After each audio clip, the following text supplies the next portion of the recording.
এই শোনো, দেখো আমাদের ছেলে। কিন্তু ও যেন জানতে না পারে যে আমরা পৃথিবীর বড় লোকদের মধ্যে অন্যতম। আর জানিও না যে এতদিনে ও কিভাবে মানুষ হয়েছে। পরে যখন বলবো তখন মজা হবে, ঠিক আছে? ব্রেকিং নিউজ, পৃথিবীর সব থেকে ধনী বিজনেস গ্রুপ ম্যানফিল্ড গ্রুপের চেয়ারম্যান মিস্টার নায়কের ছেলেকে খুঁজে পাওয়া গেছে। এখন ওরা দুজন মুম্বাই যাচ্ছেন ওদের হারানো উত্তরাধিকারীর খোঁজে। ড্রাইভার, তাড়াতাড়ি চলো। আমাদের আংশের বয়স 20 বছর। কেমন ছিল ও, কিভাবে মানুষ হয়েছে, আমাদের ছেলেটা অনেক কষ্ট সহ্য করেছে। শোনো, চিন্তা করো না, ও আমাদের সন্তান।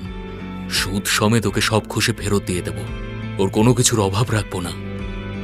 ঐশ্বর্যে ভরে যাবে ওর জীবন।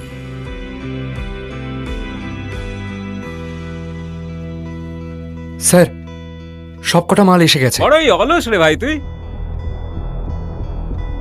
এ কি স্যার, ডিল তো 100 টাকার হয়েছিল। আরে তুই নিজেকে ভাবিসটা কি বলতো? তুই একটা মজুর, হ্যাঁ? এইটুকু জিনিস তুলেছিস তার জন্য 80 টাকা চাই তোর? টাকা রোজগার এতই সহজ নাকি? স্যার, পরিশ্রমের টাকা, রক্ত জল করে টাকা রোজগার করেছি। ডিল 100 টাকার হয়েছিল, তার থেকে 1 টাকাও কম নেব না।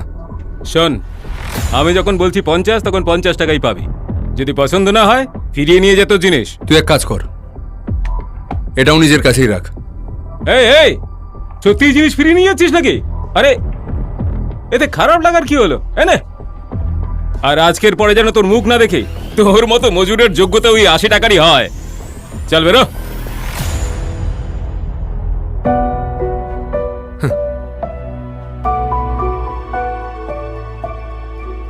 আংশ,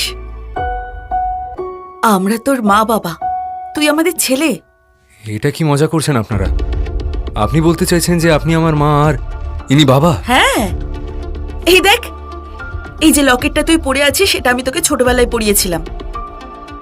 তোর ছোটবেলার ছবি দেখ দেখ। ছোটবেলায় খুব মোটু সোটু ছিলি। হ্যাঁ, এখন দেখ, এই দেখ, একদম শুকিয়ে গেছিস। আমি স্বপ্ন দেখছি না তো? কেমন আছেন আপনারা? আর এতদিন কোথায় ছিলেন? এই সব ছাড়, এতদিন বাদে দেখা হলো, জড়িয়ে ধরবি না? মা, বাবা।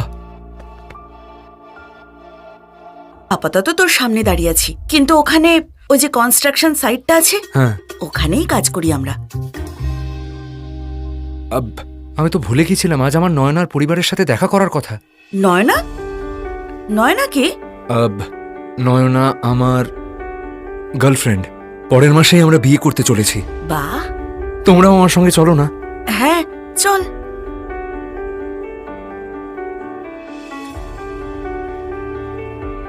আংশ, এত দেরি কেন করলে তুমি? তুমি তো জানো আজকে কোন দিন। বাবা মা কখন থেকে তোমার জন্য অপেক্ষা করছে।